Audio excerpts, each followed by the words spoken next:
Welcome to the Bourbon Talk Show, the ABV Network's original YouTube series where we interview some of the most interesting people from the world of bourbon. Today on the show, we'll be talking to Jason Fruits of Old 55 Distillery and Elba Giron of Maker's Mark. My name is McNew. Please join me in welcoming our host for the evening, Steve Akley. Hey gang, what's up? Hey-oh. So fun. These are always great, and we've got two great people we're going to be talking to. So Jason and Elba, just excellent people from the world of bourbon, and a couple of great family people too, which is kind of cool. I love the fact that they're so family focused, and I think that's really cool. And of course, we'll be talking to you guys in just a minute. Before we get to our guests, we always like to do what's going on in the world of bourbon and that type of thing. We do three quick stories. So here's what's happening in the world of bourbon. Old Forester announced that their 117 series is going to have an extra age version of their 1910. It actually spends 18 months in the secondary finishing barrel. What do you think of that, McNew? I think it's cool. And I saw pictures of that bottle today, and it is lovely. Yeah.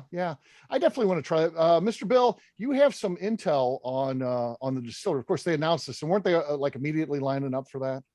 Yeah, so they sent the email out. I got the email about 9:30 in the morning, and then by quarter till 10, there was like 150 people in line. Yeah, it's challenging. I did see they changed their policy, which actually I'm in favor of this because it spreads the love. More people get the opportunity to get, you could buy 4 of those bottles before. Now it's 1 per month. So if you can't come and stand in line every day and try to get their special releases and things like that. So if you happen to get this extra age 1910 117 series, you can't get another one for another month. So, and again, I don't know if that's, are they scanning like driver's licenses? Yes, yeah, scanning the driver's license. So, okay. Yeah. So I think that's good, and hopefully it'll limit some of the activity. You had people when they first started the 117 series, you had people going every day, and they would stand in line all night, buy 4, and then sell them for $400 a piece or whatever. And you could see why they do it. There's some good money to be made. I think a lot of one per month. It's good. I mean, there's still people that could sell it, of course, but at the same time, it's going to limit that, and hopefully gives fans, people want to drink this stuff, more of an opportunity to get something, which is that's what I'm hoping for. So, yeah. All right, this is kind of a big one here too, McNew. Green River Distilling has made its first release since changing their name from OZ Tyler. This is a non-age stated 90 proof bourbon and has a suggested retail of $34.99. Sounds pretty good, doesn't it? It does. I think this is a huge a glow up for them. Like the rebranding is fantastic, and I've seen great reviews about it. People like in Indiana groups have been posting about it, and people are liking it. So I'm happy for them. Everything seems to have been done first class. So you look at it, the bottle looks fantastic. They've distanced themselves from the things that they used to do earlier in terms of the rapid aging and stuff. They're like, has nothing to do with that. They're not going to do that anymore. The price is tough to beat, $34.99. Yeah, so like Mr. Bill, like it's not risky. Like I'd absolutely pick it up when I see it. Mr. Bill's got one there. It's a beautiful bottle. I love the horseshoe at the bottom. That's what makes the whole thing, I think, in terms of the. Yeah, and what do you think, Mr. Bill? It looks like you've been into it already. Yeah, Mr. Bill's cracked it already. So what do you think? Not bad at all. It's I like it. That's always dangerous. Okay. Yeah. You never want to throw a tasting note to Mr. Bill. That's a tough one. I did that on the. I like it. That's all I needed. That's good. Yeah. There's that's really pretty cool. Fine. It is cool, isn't it? Yeah. I haven't seen that one. Yeah. It's really new. So yeah, but I'm going to pick up a bottle next time I go to Kentucky for $34.99. Why not? And see what it's all about. I mean, definitely worth trying. And I'm pretty happy with them. I mean, that whole rapid aging thing, it was not a good look for anybody. No, it wasn't a great product coming out of that either. So yeah, that's tough. They kind of got their act together. And to kind of hit the restart button is kind of cool. And I just like everything they've done. And we're bourbon fans. We'll give them another chance. Absolutely. Yeah, absolutely. Sure. Our third and final story is kind of in-house stuff. So we can't show this, McNew, because it's the big release is tomorrow, which of course, if you're watching this video, that's today. We film, of course, the night before, but we are preparing to brand our most loyal fans, kind of a subgenre group, a group within the fans, and that is the ABV heads. So, taking inspiration from bands like the Grateful Dead with their dead heads, or Fish with the fish heads, or Jimmy Buffett with the parrot heads. It's a tribute to our fans who are the most loyal, the ones who follow us around to different events and things like that. So we've created a logo just for them. Again, the debut is officially tomorrow. It's going to go out in quick bourbon notes. That's the first time the public's going to be able to see it. I did put it in our notes, McNew, so you can see it without saying what it is. Is it good? It's cute. It looks happy. Like I can see that slapped on a bumper, like a fish. Yeah. Yeah, it looks like the little. I think it's a play on the little dancing bears, but not exactly. So it's really cool. Exactly. It's definitely inspired by all that stuff, the logos that you see affiliated with the bands that we talked about for sure. So yeah, so check it out tomorrow in quick bourbon notes as we cover the news of the industry. So some of it will be repeated what you've heard here, but that means you can just read it quicker and check out the ABV Heads story. Yeah. All right. With that, I'd now like to introduce our first guest. He is the owner of the Distillery, Old 55 Distillery in Newtown, Indiana. I have found him to be an incredibly nice guy, and I think you will too. Please join me in welcoming Mr. Jason Fruits. Hey, Jason. What's going on, buddy? How you doing? Good to see you all. Always good to see you. Absolutely. So we always like to kick off the first one with nothing to do with business or anything like that, because part of the show is getting to know the individuals behind these brands on a personal basis. So the first question, and probably not even realistic, of course, because you're a business owner and I know it's very tough to get away, but theoretically, if you could get away for 2 weeks, and this was, whatever had to happen to make that happen. We're not saying it's really going to happen, but in theory, if you could get away for 2 weeks, where would you go if you had 2 weeks of time on your hand to take some sort of vacation? Man, that sounds amazing. Yes, I would. You guys know this. So our middle son, I have to say, so I only had boys, and now I have a 3-month-old little girl, and she's amazing. So that's fun. Yeah. She's gonna be a pistol, McNew. You're gonna have a protege there. I bet she is. Yeah, so she gets it on us. So we decided to restart there, but our middle son is special needs, so he's deafblind, and he's keeps us on our toes, to say the least. So if I think man, I just be me and the wife, and I think like Hawaii or somewhere, sure. The beach, just drinks, Mai Tais, nothing to do, which takes me about a week to wind down, and then about a week to chill out, and then I'm ready to get back to work. So that'd be perfect. That would be nice. Boy, I love it. Have you been to Hawaii before? I have. Yeah. It's awesome. It's nice, isn't it? It's definitely laid back, getting the fresh fruit and stuff like that you can get on there. It's just so much better there. It's better. It really is. Well, my wife has never been, and it's kind of like a bucket thing. Like that would be the one right there. Yeah. Oh yeah.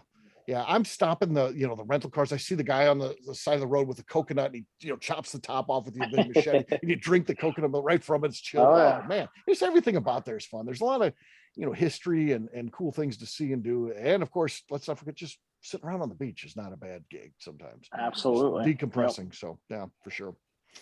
Well, your family is in the farming / grain business. So, take us back to the first conversations when you guys decided to get into the distilling business, because that had to be an interesting take. Who brought it up first in the family? Well, my dad definitely gets credit for all of this from start to finish. And you guys know this, and fans of us know this. Like, my dad doesn't drink. He's never had a sip of beer or liquor in his life. So, he is about as close to Jesus as you can get for putting up with me and my siblings. So he's incredible, but, he had really been wanting to diversify. So family owns grain elevators. And, I know you guys have probably heard the story as well, but if you would have told me I'd been back in Newtown in my late teens, early 20s, I'd punch you in the mouth. It was never happening. And it's a tiny little town in West Central Indiana. And my dad is an evil genius. He has us all back. So we are all working for Pops. It's hilarious. So, and somehow he weaseled us in that we all love it. We wouldn't want to be doing anything else. I don't know how he did it, but it's incredible. So he wanted to diversify. And this is like circa 2008. Okay. 2007, 2008, and diesel prices in 2008 were just through the roof, and they'd never seen anything like that in our business. And we truck a lot of grain. We have a lot of trucks that drive, semi-truck drivers that drive for us 24 hours a day almost. And so we went to Kentucky, actually, and we're looking at starting a biodiesel operation, and we have like a bean squeezer. And so we make kind of this full fat product for dog food makers across the country. And there are all these little side gigs. And, I do anything for my dad. Somehow I'm the business minded one, which is scary for my siblings. But so we just, making dog food is not sexy, Steve. It's not sexy at all. So my little brother, so my little brother and sister are twins, but my little brother, Aaron, who's my best buddy and my right-hand man, my dad's right-hand man, he gets credit. So he was like, let's make whiskey. Like, we had always had this joke because the family's so conservative, right? We have all this corn, millions and millions of bushels. Yeah. Let's make whiskey. And I was like, so he got me started on that. And so I just that's kind of my personality. I did the deep dive, and, building business plans and building businesses is kind of what I do. And so Aaron gets the credit, and Aaron gets the credit on kicking me off the cliff, and Dad gets the credit for putting up with all the craziness and making it happen. So, yeah. Yeah. Well, obviously, as you mentioned, siblings, kind of small town, kind of want to get away and spread up. Dad comes up with this amazing plan to keep everybody together in small town USA. And Old 55 is a family affair. So what's it like working with your family every single day? It is super rewarding, and it can be challenging. I think everybody knows that. Sure, Luckily, so. Yeah. My siblings and my parents, I'm just the luckiest guy on the planet. I have the greatest parents. My siblings are awesome. They all just absolutely kick butt in their own way. I will tell you, this will sum it up. So if you've been to the tasting room, you've probably had a cocktail or met my little sister, who is incredibly successful interior designer. She kind of does it as a side gig, just basically helping us out. Now I've weaseled her in full, full strength. I roped her in. She lives in Carmel and drives on the weekend to help us out. She's just incredible. And I tell her this is the conversation we had, and this will sum it all up. So I can be pretty blunt. That's kind of my, especially with my siblings. So I always tell her, I say, listen, if I hurt your feelings because I'm telling the truth, I don't care. But if I'm being an a-hole, you need to tell me. So that's kind of how it works. So that's your she's deal. Okay. She's gotten better at telling me when I'm, hey, you need to chill. And then other times she's like, yeah, that's just my feelings getting hurt. You're right. So yeah, it's fun to build these adult relationships, right? With the little ones you grew up with, and it's just funny, those interpersonal. I always joke, and my siblings roll their eyes, but there is a hint of truth. I'm the middle child, so I'm the most unloved, but that also makes me the strongest, toughest, and meanest. You know what I mean? So they kind of they defer to me. I always joke we kind of run everything by family committee. I'm just this is kind of actually a terrible joke right now with everything going on, but I always say I'm kind of like Stalin. If you make me mad, you go to the gulag. So, but yeah. So bad timing for that joke. I'm gonna have to kick that one to the curb, I think, for a while. So yeah. So put a pause on that one for a minute. Yeah. I'll tell you, I worked with my dad. I had a corporate job, but I worked with my dad for 10 years of my time there. And I'll tell you what, I loved it. People say, what's it like, working with your dad? And there's people look down on you and be like, you got this job because of your dad, because he was a vice president there. I didn't care.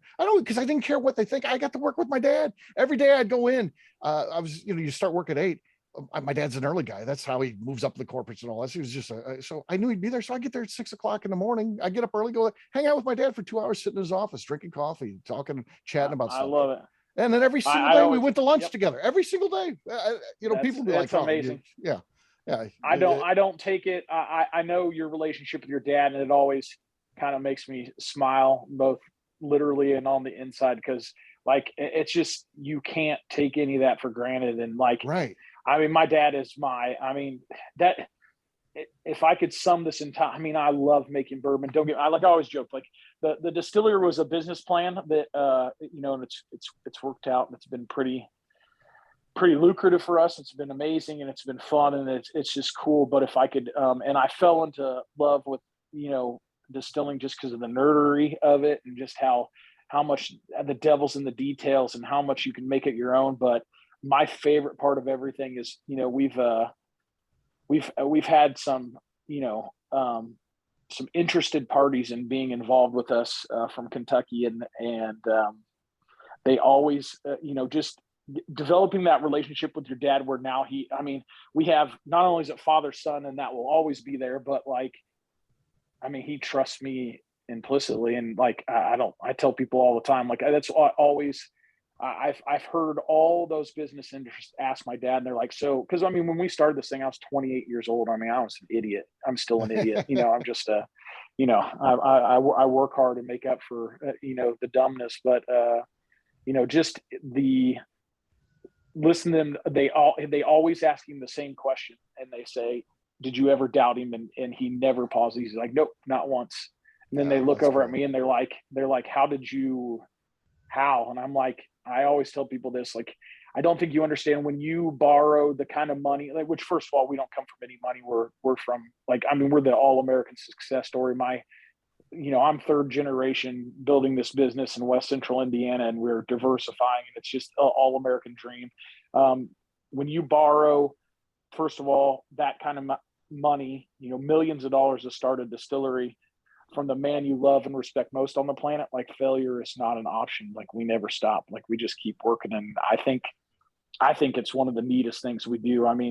People always say we have the coolest story, being farm to bottle in all estate bourbons. And I'm like, man, the story was made. It all just kind of pieced together, and it is super neat, man. I think we do something incredibly amazing, and I put it all on my dad's shoulders. He's the one that makes it all. He's the one that trusted me, even though, like I always say, it's crass, but he gave me all the tools. I just had to poop the bed, and trust me, I pooped the bed plenty of times. I just when it's all in your lap, you gotta learn, and then you clean it up, and you start over and try something different. It's pretty cool.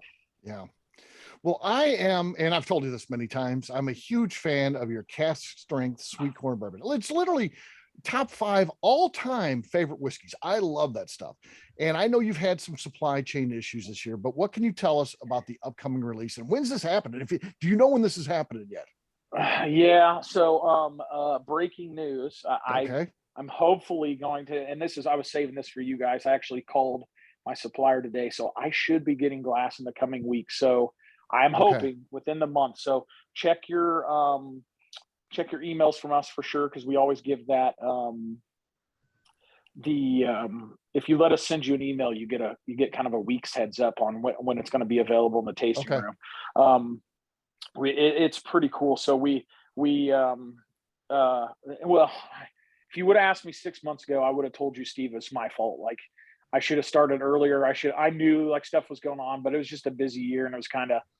Now it's no longer my fault. It's just craziness. It's just everything that's going on in the world of business right now with supply chain. You hate to throw stuff off on COVID, but so we've got some pretty cool decanters coming from Glencairn in Scotland, and it's a whole new packaging. And I think I can't wait. When you see it's going to be, it's super cool. It's coming in a box. Like, it's awesome. So hopefully, like I said, give me a month. I'm thinking a month. So yeah.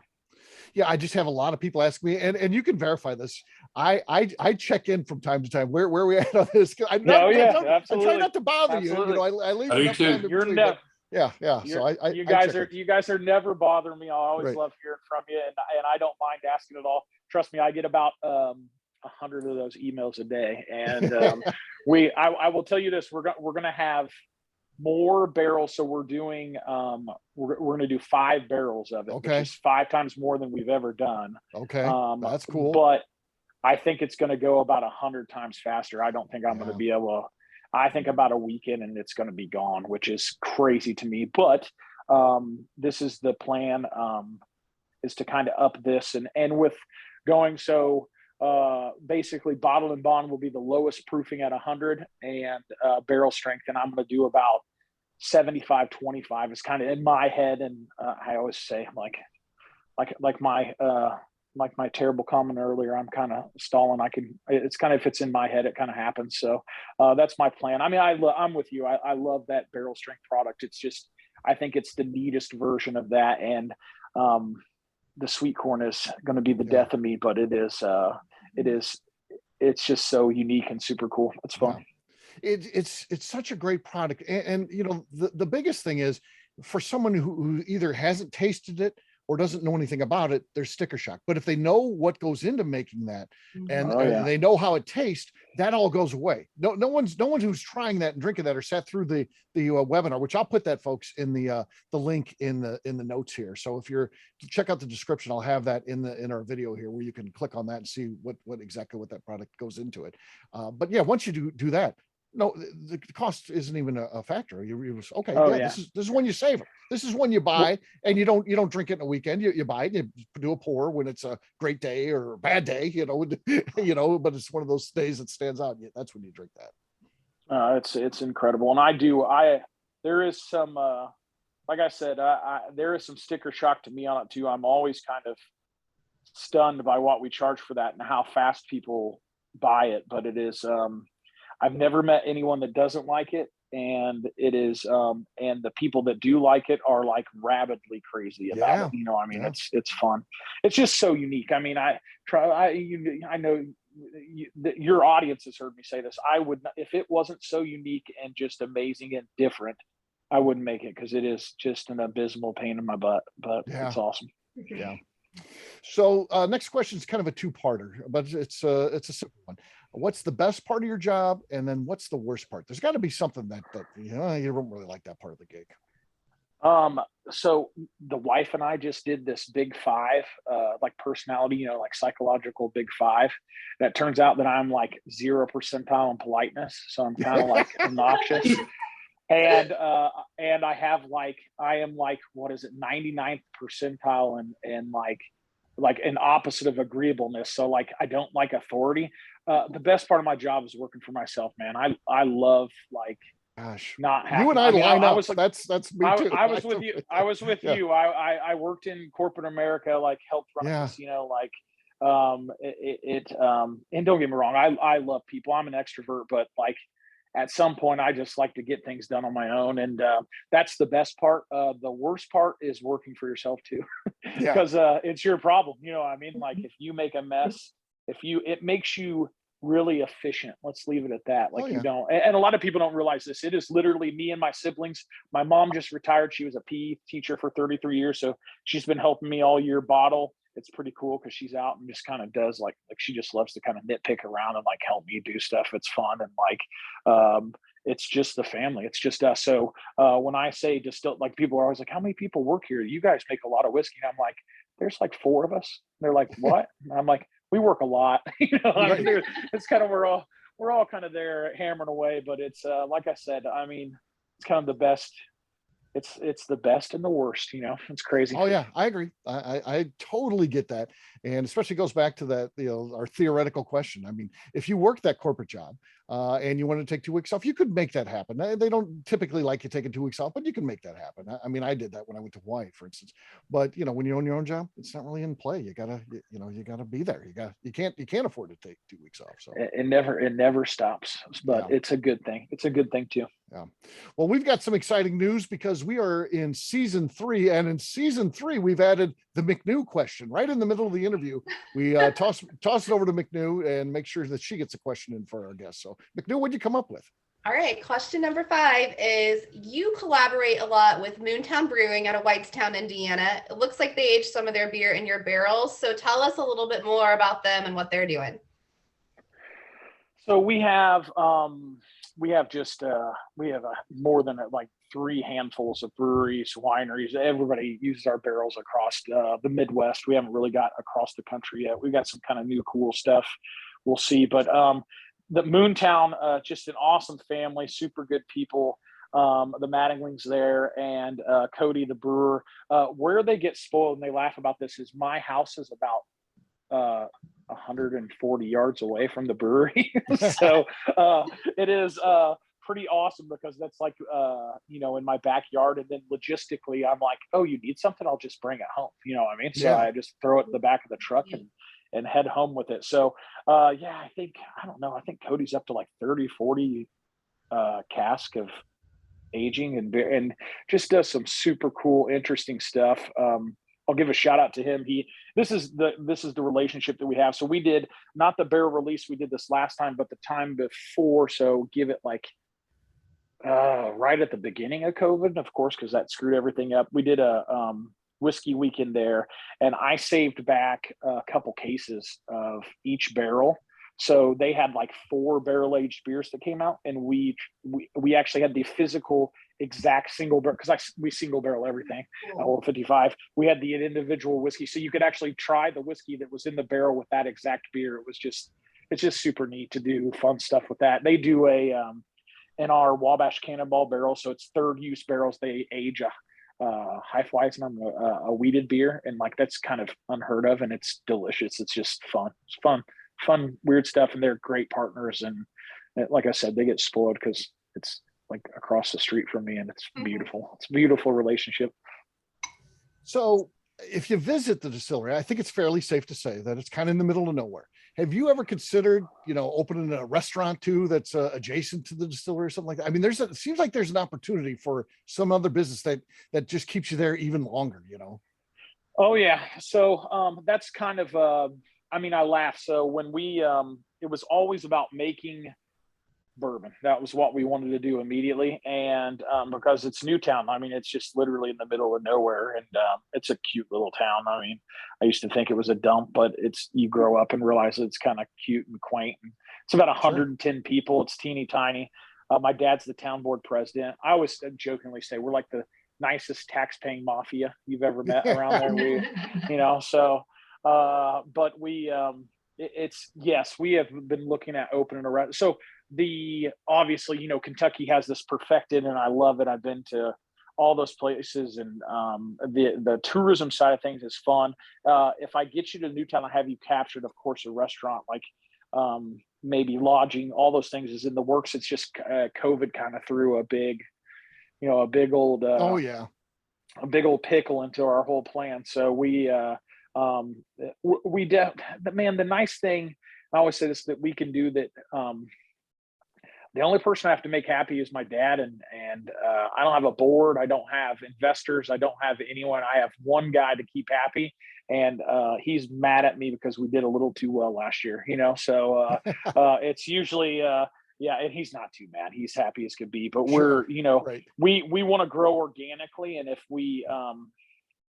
we do it, we want to make sure we do it right, and we're going to spend the money. A perfect example is we almost end of 2019, beginning of 2020, right during COVID, we were looking at spending, a couple $1 million on a restaurant, finishing off our entire, visitor experience. And which is something that super excites me. It's what I want to do. It's just a headache. That's going to be 25, 30 more employees. It's all the craziness. And there's part of me that's ready for that, but then part of me is like, oh man, I have it so sweet and simple right now. I kind of want to bury my head and make whiskey. But Dad kind of put it in my lap. He's like, what do you want to do? And we kind of had a family meeting, and I was like, I think we need to double down on what we do best, which is make whiskey. So we actually spent about $250,000 on a brand new, like, enormous glycol, so like all of production, so we could go gangbusters on production. And then COVID hit, and I was like, man, I'm the smartest man in the world. Like, oh my gosh, like, buy me a lottery ticket. And then we turned on that glycol machine, and it destroyed my mash tank, and I had to wait 6 months for another one to get here from Germany. So Murphy's Law, you can't ever win. So it is. So yes, that's in the plans. I love our customers. I love I love our fans. Like, they're just incredible. We are looking to build that experience for them. It's just I always tell people, man, I'm spoiled, and they're like, what's the rush? We're going to stick with the things we know we do right. Trust me, if you see us do something, it will be over the top. Me, it'll be amazing. So yeah. Oh, heck yeah. Yeah. Is there anybody in the whiskey industry that inspires you? And if so, who? Oh man. It's the guys that I like. It's not, it's Alan Bishop. It's Sure. Mr. Stump. It's these guys that, like, I know they're doing the same things I am, and it's like, they're a treasure trove of information. What Adam's doing down there, like, I keep messaging him. I'm like, dude, I'm coming down to see that. Yeah, you got to see like, oh my God, I'm just like, cool. The nerdery, like, that's like a wet dream for us guys. We're just like, what? This is so cool in the history. And it's just amazing. Like, those guys, I know they're dealing with the same problems that I am, but like we all attack it at such a different like way. You know what I mean? Like Right. that's what. So I mean, the guys I really look up to. I mean, Alan especially. Like, I mean, I just think it's. I mean, I love the big. You know, there's the big side, Michael Veach down in Kentucky, super good guy. I mean, responsible for me getting a lot of the incredible press that I get in Kentucky is that guy. You know, I mean, just these people that have taken a chance on me and met me and then, you know, questioned me and then like, I mean, and then, you know, they walk away and they're like, and then we're friends, you know what I mean? And it's just incredible. I always say this, the one of the best parts of this is just the relationships. I mean, it's you guys. I mean, come on, it's incredible. This industry is awesome. The people are the best, man. They're so good. Yeah. So it's still early in the year. So what do you have in the works for 2022? Oh man. So we've got some whiskeys I can't really tell you about, just banging away on production to try to keep up. I mean, we can't even keep stuff on the shelf right now. It's so crazy. Our barrel picks, we just did market study. Our barrel picks are lasting less than a week. Any place that we drop them off at, we just can't. I mean, it's nuts. So it's like, it's cool because we single barrel everything and that barrel, I think we're doubling down on that, which is, I think what we should do. I think it's pretty neat to show off, like, you know, when you buy a bottle of Old 55, that bottle came from one barrel, from one distiller, me, from one family, from one farm. I mean, it's as transparent and as cool as it can be, but that's a lot of work. You know, I mean, it sounds easy, it rolls off the tongue, but it's a lot of work. So more whiskey, you know, I'm trying to think, do I have anything super cool coming out that I can disclose? You know, just some really cool partnerships. We have a partnership with Steve. Have you heard of Bex Hybrids in Indiana? Yeah, Bex Hybrids. Yeah. Yeah. So largest family-owned seed company on the planet, and we are partnering with them. So, and this is kind of Indiana-based. The Lieutenant Governor's office, the Department of Ag, to Purdue University, because the Bex family is big Purdue graduates, and the Fruits family is all Purdue graduates. So the Purdue has kind of put us together.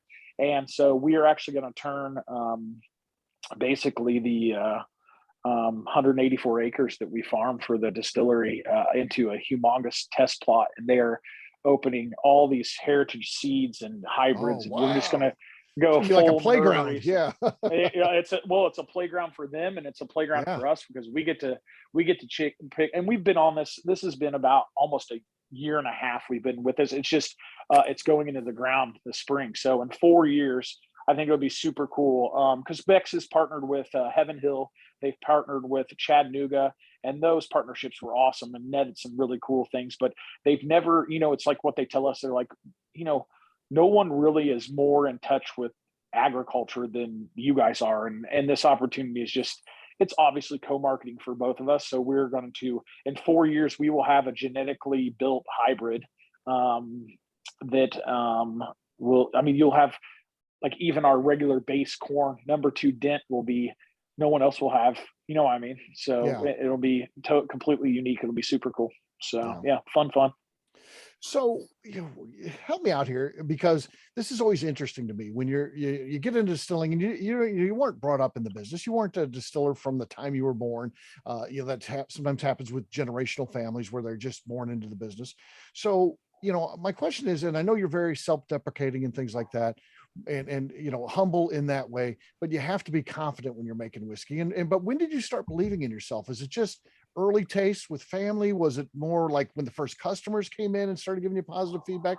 Did it take until you started winning some awards? When is that moment when you're like, you know what, I'm not too bad at this, actually? That's an incredible question. Man, like I always say, I knew we kind of spared no expense to buy the nicest equipment we possibly could. Once again, that goes on Dad's shoulders, and all I had to do was kind of screw it up. Does that make sense? So I always say he gave you all the tools you need to be successful, but so I get that part. Exactly. So, and there was plenty of screw ups. Don't get me wrong. You know, there was a lot of trial and error, but I don't know. I'm kind of the personality that I just kind of hammer through, and I'm pretty self-confident that way. But I don't know if you've ever heard this story. So we, so about the first year, which was super cool because my grandpa was around, was still alive then. He's been gone for about 2.5 years. And so for about the first year, I'd be distilling, and my grandpa would just kind of show up out there and he'd be like, "Hey, we got any barrels to taste?" And I didn't have any barrels to taste. And I'd be like, "Yeah, let's go down there." So we just go down, and he'd be like, "All right, no more. I got a golf game this afternoon." You know, I mean, it was just me and him palling around. And like but man, I was in barrels all the time because I just didn't, I mean, a lot of the stuff we do is just so unique, you know what I mean? As far as like proof off the still, like barrel entry, you name. I mean, there's real. I always say this: like nothing I do is revolutionary. I just mess with everything. You know what I mean? Like I don't really leave any stone unturned. And so about a year in, I just was like, I got to stop. I'm done. I'm driving myself crazy. I have no idea if it's going to be good when it comes out. Like we're just going to have to. I got to put some faith in this. I knew I had built the blocks up, and you know, I mean, aging whiskey is always kind of the easiest. It's probably the most knowable part of the process. Does that make sense? Yeah. And so I don't think you've heard the story. So it was Thanksgiving, and we were about 3 or 4 months away from straight 2-year-old whiskey. Okay. And I took my brothers downstairs in the basement, and I told them, I was like, "Listen, nobody talk. I don't want to hear anybody's opinion. We're just going to be quiet for about 5 minutes. We're going to taste these sweet corn barrels, and then we're all going to chat. What do you think?" And so we get into these sweet corn barrels, and I'm like buzzing because I mean, I'm a bourbon guy. I love bourbon. You know what I mean? Right. And I was like, "What do you think?" And my little brother, who wasn't really a bourbon drinker at all, was like, "That's like really good." And my older brother's like, "This is delicious." And I was like, "No, this is fantastic. Like, this is fantastic." And then the joke always goes, we went home, and then I told mom, I said, so my older brother, Chris, I said, "Hey mom, if Chris is missing and you can't find him, he's dead in the basement, because I told him if I catch him with his friends in the basement thieving barrels, I will murder all of them." So, and to this day, he still asks for permission to go in the basement. So he knows I'm not messing around. Yeah, he knows I'm not messing around. But that was really like when I was like, and we hadn't won any awards yet. That's not true. We had a gold medal on like our corn whiskey at San Francisco, but I was just like, which was the base of like our wheated bourbon. But right. I mean, it's corn whiskey. Give me a break. You know, I mean, I was really kind of waiting for the older stuff. I mean, Bottle of the Bond has always been the push that we wanted. And, you know, the awards in the last 2.5 years that we have captured with those products is just insane. It's been fun, and it's cool to now. I mean, Steve, you know this as a business. It's really cool. Alan and I talk about this sometimes, like when your ego's gone, like there's no more ego in it. You know what I mean? Like you don't have anything else to prove. You're just doing it because you love it, and all the people that love it with you. And it's, man, I mean, just living the dream, man. It's pretty awesome. Yeah. Our last question, we always like to do a little bit of a goofy one, throw it out there again, kind of get to know our guest a little bit on a personal basis. So if you had the opportunity to be on a game show, what is one that you think you could excel at? Oh man. What so first of all, no. I watch like zero TV. So, but man, when I was a kid, so mid 80s, what was the no whammy game? Oh yeah. Do you know what that is? I can't tell this. It'd be that one. I just always think of a game something show. like that. I always think of, my mom we had these old VHS tapes of me sitting in front of the TV watching that, going no whammy, and I'm like a toddler, you know, I'm like no whammy, you know. Yeah, it would be that one. I'd want to be that one. There you go. The no whammy. Yes. Yes, had the little cartoon guy in there and that. So, yeah, exactly. The little crazy man. Fun. Yeah, very cool. Well, Jason, let's hear it for Mr. Jason Fruits. Really appreciate it, buddy. Great stuff. Thank you, guys. We'll bring you on at the end of the show to share contact information, all that. Is that okay? You can stick around? Absolutely. All right, that sounds good. We'll, of course, keep you for a little after the show Q&A with the audience. All right, with that, we're going to take a quick break. And then when we come back, we're going to talk to Elba. We'll do that in just a few. Today's show is sponsored by Moonshine University. Moonshine University offers programs to assist individuals in the bourbon industry or simply fans wanting to step up their knowledge. Whether you are looking for in-person learning in the classrooms of Moonshine University or looking for self-study online, there are options to fit your unique needs. Check them out at moonshineuniversity.com. We are also sponsored by the ABV Network's Distiller Summit in Key West, Florida, a 6-day event featuring events and networking opportunities from January 24th through 30th, 2023. When there's no better place in the world to be than sunny Key West. Get more information on our website at abvnetwork.com. That sounds good. Yeah, Key West 2023 is a thing. We've got our hotel block reserved. If you're interested in getting in on that, now is the time to do so. And it's going to be fun next year. I'm working on so many different activities. It's going to be a whole menu you can pick and choose from. If you want to do things, you can do a lot. If you don't want to do anything, you don't have to do anything. If you want to do a little bit here and there, you can pick and choose what sounds good to you. It's like a cafeteria style fun. So how about that, McNew? You're going to be there.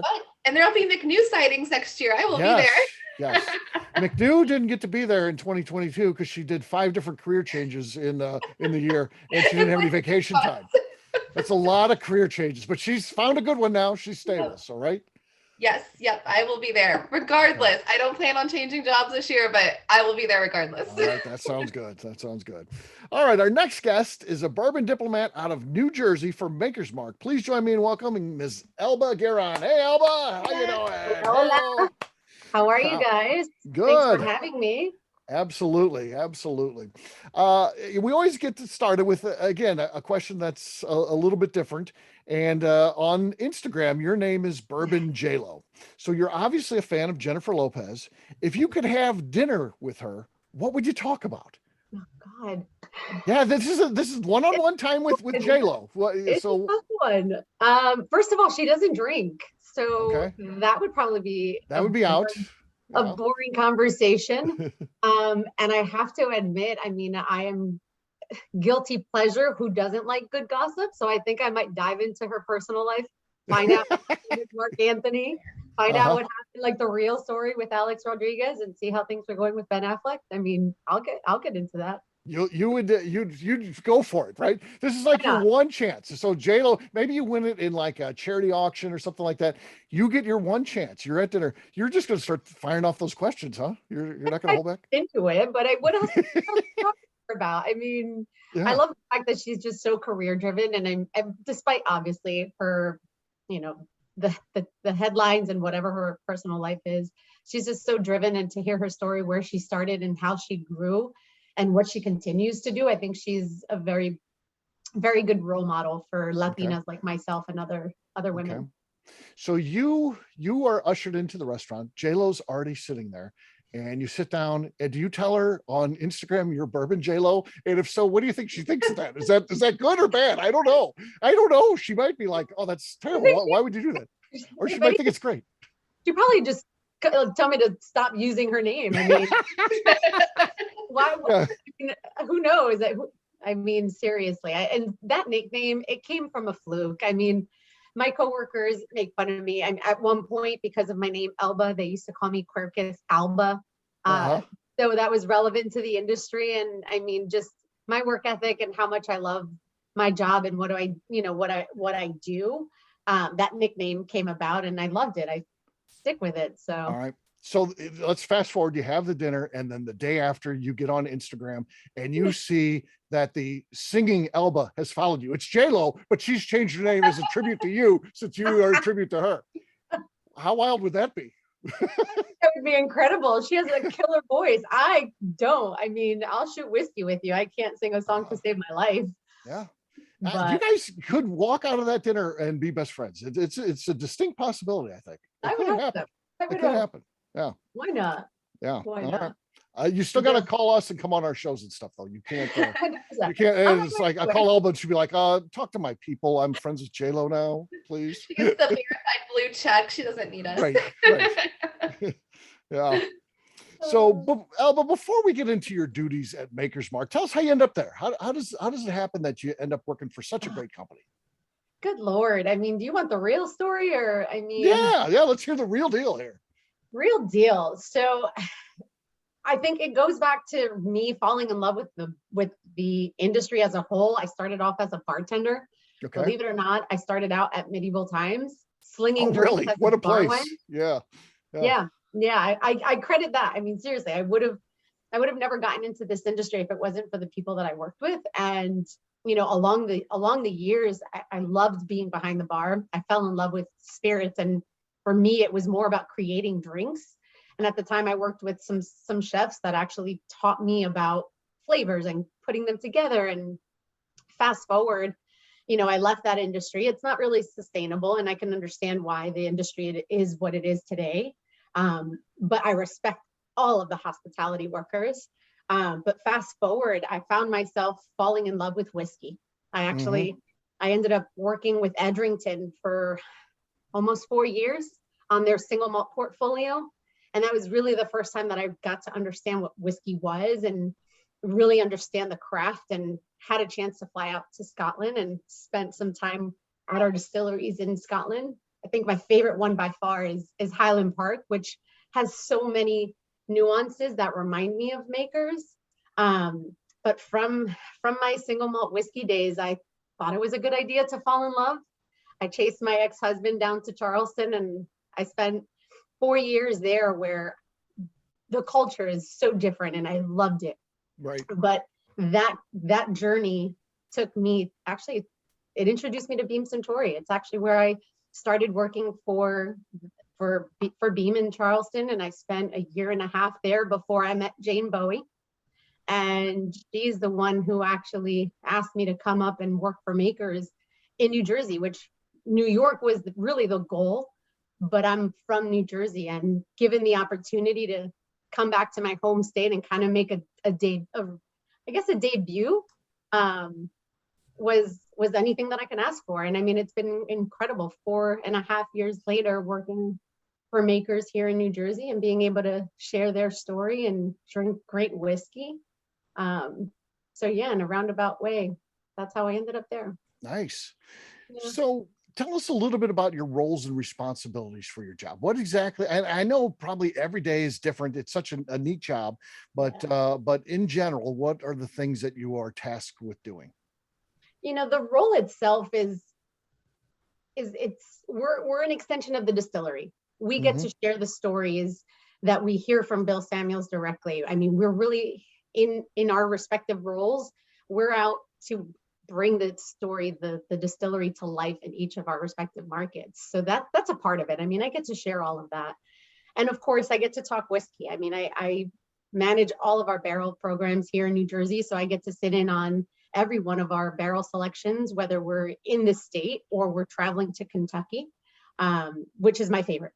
Like right. Any chance that I get to share the distillery and bring our customers out, bartenders, liquor store owners, even consumers that are now, even more interested to buying barrels, and whether it's for a charitable organization or their whiskey club, to share that experience at Makers. Everything that made me fall in love with the distillery is something it's the highlight of what I do on a day-to-day basis. Yeah. Well, you already mentioned one of our favorite people in the industry, a person who's been on this exact same show, and that's Jane Bowie. Tell us a little bit about what it's like working for her. I love her. She's so tough, but I say that in the most endearing of ways, because she's got such high standards, and she knows what she's looking for in the diplomats, in the diplomat program. She just has this way of identifying the right person that's going to be able to share the story, that's going to do it in a way that's authentic. And most importantly, she has a way of coaching you and making you feel like you're that much involved in every part of the process, whether it's picking up, milling our grains, distilling, whether it's mashing, even down to our innovation. She keeps us so close to heart with every part of the process. I mean, probably she tells us sometimes too much, but trust that we're going to keep that to ourselves. And I think that there, she's just awesome, all around awesome. Yeah, I definitely agree with you. 100% there. Yeah. And a friend above all, like one of the most caring people that I've ever met. Yeah, she's definitely special. Yeah. What makes your company so special? Why is Maker's Mark so cool? What's so great about them? The whiskey. The people, day in and day out. Like that's something that I haven't had ever working for any company, to feel the camaraderie, but more importantly, like when I travel to Kentucky, the distillery workers that say hello, that know your name, that is probably one of the highlight of every single one of my trip, and one of the most special parts is being able to know who everyone is, and obviously the people that touch the different parts of making our whiskeys, but then feeling like you are truly that extension when you go out to market. Like I don't know how else to explain it, but man, even down to Bill Samuels, like walking in, and it hasn't, for me personally, it was 2 years since the last time I saw him. Obviously COVID shut it all down, and I went to Makers back in July, and sure enough, he knew my name. I didn't even have to reintroduce myself or anything. So that says something, that, when you work for a family like the Samuels family, who's changed the industry in so many ways, and they recognize you and they know the work that you're doing, that speaks volumes. Right. Yeah, he's one of the all-time greats. Gosh, he's just a tie-in to the best times in the bourbon industry. So yeah, what an honor it is to be able to work with him, see him, know him. He knows your name. Gosh, I wish he knew my name. That would be kind of cool, but he doesn't. I got you. I appreciate that. All right. Well, now is our special time, because it's time for a question from McNew. McNew, take it over.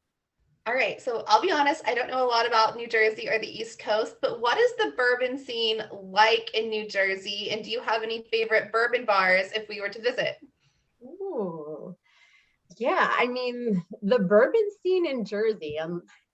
First of all, Jersey is known for the Jersey Shore, the show, and of course the beach, the shore. So that's one thing I would say if you're coming out to visit. But the bourbon scene is growing. It's something that I feel, over the last 15 years, it's changed completely. I feel like New Jersey has so much to catch up with, because New York is right over the bridge, right up, obviously right through the tunnel. And we're always a few steps behind, but I feel over the past maybe 10, 15 years, the scene has changed tremendously, from obviously the bottles that are behind the bar, whether it's, allocated stuff or even the cocktails. I would say my most favorite bar, I would probably say hang out in the Jersey City area, because there's a few cocktail bars. One called the Archer, one called Doughboy, another one called South House. But in this little area of Jersey City called the Grove area, you have so many cool cocktail bars and really great bourbon selections at these bars. Nice. So, Bill Samuels Jr. and the Samuels family, which is so neat about Maker's Mark, is the fact that they are part of a huge conglomerate in Beam Suntory. But they make a lot of whiskey. They're one of the biggest whiskey bourbon providers in the world. But at the same time, it still has this small family feel about it. And the fact that the family is still involved, they're hands-on, I think is very cool. So what's it like working for a very large company, but also has a small family feel to it? It's a lot of responsibility. It really is. Because we answer to the larger parent company, Beam Suntory, we obviously have, our goals like every other distillery, right? We're here to make money. We're here to sell our brands. We're here to, talk about our whiskeys. But I think that Rob Samuels taking over the distillery is someone who has heralded that small distillery feel, that family feel. Yeah. And it really is something special to be able to, knowing that we have these goals to meet, but at the same time, the work that we do is championed all over the world. Really, we get to highlight and talk about and host events in ways that shares a story, that allows us to touch, these key parts of the business without ever feeling like there's this pressure behind the scenes. And I think that's probably one of the best parts of my job, is that to champion that story and to talk about the history and everything that Makers has contributed to the industry is something that I'm tasked to do. And I do it in a way that is engaging and meaningful, but still always having that business side, that business mindset behind the scenes. Yeah. Elba, it's so great that you're paired on a show with Jason, because between the two of you, I don't know that there's a whole lot of more family focused individuals in the business. I mean, you guys are two of the absolute best, and there's a lot of family businesses out there, but I just think of you two in particular when I think of family focused. And of course, if we follow you on something like Instagram, we're going to get to know you and your family, because you can see how important it is. We see photos of your nieces and nephews, brothers, and your mom, and of course your father. So tell us a little bit why family is so important to you, and then how does that play into your job too? Does family end up playing into carving out who you are and into your work as well? Yeah, no, for sure. I mean, first of all, I'm honored to be on the show with you all, and aside Jason as well, hearing the history and the heritage that y'all are carving out for your distillery and your family as well. So that's exciting to be a part of that journey, and really to see how you all grow and share the whiskey that you make and the stories that you're going to create over the years. But for me, I think that that's the foundation. Family is by far what's going to drive your motivation, your passion, your work ethic. And that's something that I learned at a very young age, how important it was, obviously, to have your integrity and your work ethic. I got to see it at a very young age, with my dad, who passed away. And as I get to as I talk to my brothers, as I share stories, as we, reminisce, what he used to do, what his core values were, I can see how much of that reflects in us. And that was one thing. I mean, he gave everything for his family, from migrating over, to the US from El Salvador, and obviously taking care of his family, his immediate family, of course, in his home country, but then everything that he did to, become a citizen, to take care of his family here, and my mom and my brothers, that was something that he was proud of. He was proud of, and that foundation gave me the strength, even as a business professional, but more so as a person. It's everything to me. Seeing my nieces grow up is something that is precious, and it's also something that I share in the work that I do with makers, to be able to grow with the distillery, to be able to share my story, and of course the stories that I have alongside the other diplomats. I think that all of that is what drives my passion for working for makers, and to have that relationship, to really feel that closeness with Rob, with Denny, with Jane, and even with our diplomats across the US and overseas. We really have created this family, this work family that really does take care of each other on any level, personal and of course, work wise. Yeah. It's still, my father plays a huge role in my life still too, and he's been gone. It'll be 10 years this year, which is hard for me to believe, but it's amazing how that can play a role. My dad, one of the things that he used to say, though, because he was so involved in his work, he's a policeman, and he used to say, and of course he made it to major, and then he ended up getting into the private sector. He got out of police work just because it was more lucrative. I think he should have stayed being a policeman, because that's what he loved. That was truly his passion. But he used to say that the most amazing story to me is he used to say, if you do things right in your career, you can manage from the grave. And what I mean by that, as a policeman, you inspire others to work and do things. And the funniest thing happened. It's just not even, it's almost like it's not even real. But when my dad, the guy who ended up being police chief like 2 times after he had gone, was the guy that my dad had mentored. So on the police department, you have somebody you mentor. So this guy was the ended up being the police chief, and there was a change. And that was going to happen. It was getting ready to be announced. I knew that when my dad passed away, unfortunately. He was very involved, who was going to be and all that. And at my dad's funeral, a guy comes up who was the mentor of my dad's protege, of the other guy. Joe Mokel was my dad's protege. And then his protege was a guy by the name of Sam Dotson. And Sam Dotson came up to me at my dad's funeral and said, on Monday, we're going to announce, it's getting ready to be announced that I have been named police chief. And I thought, my dad who said you could manage from the grave, here it is. The straight line from my dad on down. He's inspired by inspiring the guy who was his mentor, that exactly what he said. So those lessons can still come even after they're gone, which is amazing. Yeah, absolutely. Yeah. What is your favorite Maker's Mark product? That's tough, right? Probably the worst question I could ask you, maybe. Choose one. I mean, all right, I do have a favorite. I do. Okay. Maker's 46.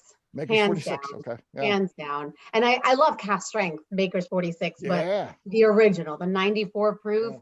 there's just something about it. And for me, listen, I will take Maker's, any one of our whiskeys, and I will substitute any spirit for Maker's. And that's probably the running joke, is I can take a pina colada, substitute the rum for Maker's. I can take a daiquiri and a margarita, a Paloma, whatever you can think of. But man, Maker's 46s go like through and through, just such a stand-up bourbon, full flavor. I mean, just all around, great for cocktails, great for sipping, great for taking, shooting a shot right out of the bottle, whatever, pick your preference. But yeah, it's one of my favorites. Yeah. You, like me, you're in the bourbon industry, but you're not in Kentucky, but you spend time in Kentucky with obviously a lot. So what are the things that you enjoy doing? Maybe it's places to eat or things like that when you're in Kentucky, outside of the distillery stuff. Of course, there's a lot of things. And I know you love going to Maker's Mark, which is a beautiful distillery, but what are some of the other things you like to do? And I think we have one in common for sure. Bourbon's Bistro, right? Yeah, I love Bourbon's Bistro. You stole it. Yeah. It's so funny because I'm from St. Louis, you're from New Jersey, and we'll run into each other, not even knowing you're in town. We'll run into each other at Bourbon's Bistro. It's happened more than once. It's not like, well, that's just a random thing. No, it happens. We've even sung karaoke upstairs in the back room. So, but yes, you nailed it. That is by far one of my favorite things. I mean, everything about it's good. Yeah. Oh, the food scene in Kentucky is by far one of the best that I've ever had outside of Jersey as well. I mean, there's obviously better, but it's just awesome. And there's something about Jason's bar, Bourbon's Bistro, that just pulls me in over and over and over again. Yeah. Everything from Jason. I mean, obviously the fact he's there. Yeah. Always. He's always there. You can call him up, let him know, hey, I'll be there. And then Mikey behind the bar, who's by far one of my favorites. But man, I think to top that, and I don't know if anyone has ever done this, but it is tradition after every single barrel selection, right? We take our group out to dinner and everything else, but pre-pandemic, and it's still fun after, but Third Street Dive. That's by far. That's the place to go, huh? Yeah. It sure is. After dinner, late night, like that is your nightcap place, but you will stay there till 2-3 o'clock in the morning. Oh gosh. And I'm telling you, like even before the pandemic, of course, that they're known for karaoke and their awesome Jim Beam flavor and whatever beer shot special they have. But that's just a place that near and dear, doesn't matter when we go, any time of the year, it is always going to be a good time. Nice. All right, last question, always a goofy one, as we know. What is your favorite holiday themed movie? Oh my God. Yeah, I get ridiculed for this one. 2. I have to say 2. We'll give you 2. Okay? We'll give you 2. First is, I am a hopeless romantic for anything Hallmark movies. Oh gosh. Gotta love them. You can come over and hang out with my mom. Yeah, when does that start? Like August? They start with their Christmas movies. My mom is so into that.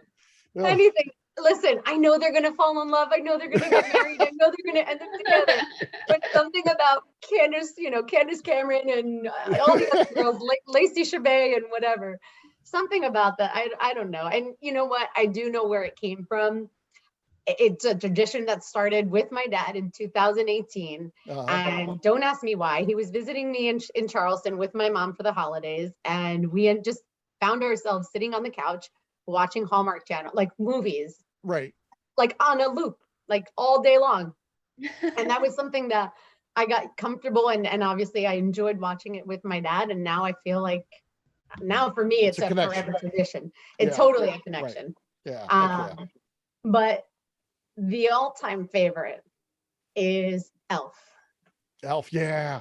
Yeah. Gosh. 1000%. Yeah. Will Ferrell in that movie, I mean, he just outdoes himself. It's such a stupid movie, but Right. it's just fun. It's fun, it's quirky, it's goofy, and even just to see, obviously, some people and some of my friends in the industry will actually role play and dress up as elves and run around New York City and take the escalators up and down Macy's. I have Instagram stories to prove it, but yeah, it's just a good movie. That I agree. That's a really, really good one. I enjoy that one. You like that one too, McNew? Elf? Yeah, that's one of my favorites, like top 5 favorites. Like I watch it 20 times a month of Now, December. time out for 1 second. Mhm. Doesn't your husband hate Will Ferrell? Oh, he does. And I didn't know that till after we were married. Oh, that would have been a deal breaker. We were already hitched when he told me. So what is his thoughts about Elf? If he can't stand Will Ferrell, does he not like that movie? He's really not a big Christmas movie guy. So I just annoy him all of December every year because I love Christmas movies and he just suffers through. It's just Okay. on the list. Well, that's good. That's good. He suffers through and watch it. I don't know how you can't think that's funny. I don't know. It's one of the greatest ones of all time. And he's like, Yeah. I just hate Will Ferrell. I'm like, no, this is excellent. You don't understand how good it is. Right. Well, there you go. Well, Elba, thank you so much for joining us. We really appreciate you being part of this. Thank you. Guys. So we'll wrap this one up as we always do. We like to talk about where people can find our guests. So we'll start with you, Elba. Where can people find you? You can find me on Instagram at bourbonjlo, bourbon_JLo, and I'll see you there. Okay, sounds good. Jason, how about you? You can check out the website, old55distillery.com. We're on Facebook and Instagram at old55distillery as well. That's the best place. All right. McNew, how about you? I am on Instagram at McNew ABV. All right. For me, I'm an easy guy to find. I'm at Steve Akley on Twitter, Instagram, or Facebook. I've got a website, steveakley.com. The important website, though, is abvnetwork.com. That's the one you got to check out because everything that we do is out there. We put all of our previous shows. We've got our blogs out there. We've got our shop out there. Really, everything that we do is over at abvnetwork.com. McNew, anything else to say before we get out of here? I'd like to remind the audience to please hit that subscribe button for Bourbon Sasquatch on YouTube, where all of our shows will be posted. And when you're watching, please give us a thumbs up, leave some comments, and share it. It helps new people find the show, which is very important to us. And next week, join us here again. We'll be chatting with Lisa Wicker from Widow Jane and Heather Bean from Syntax Spirits. Oh, yeah, that's going to be a good one. Looking forward to that. One last time, I'd like to thank our guests tonight. I'd like to thank Elba and Jason. Hey, thank you guys for coming on. We really appreciate it. Thank you, guys. We'll see you Thank guys next you. week. Take care. Bye. Bye. Bye. Bye.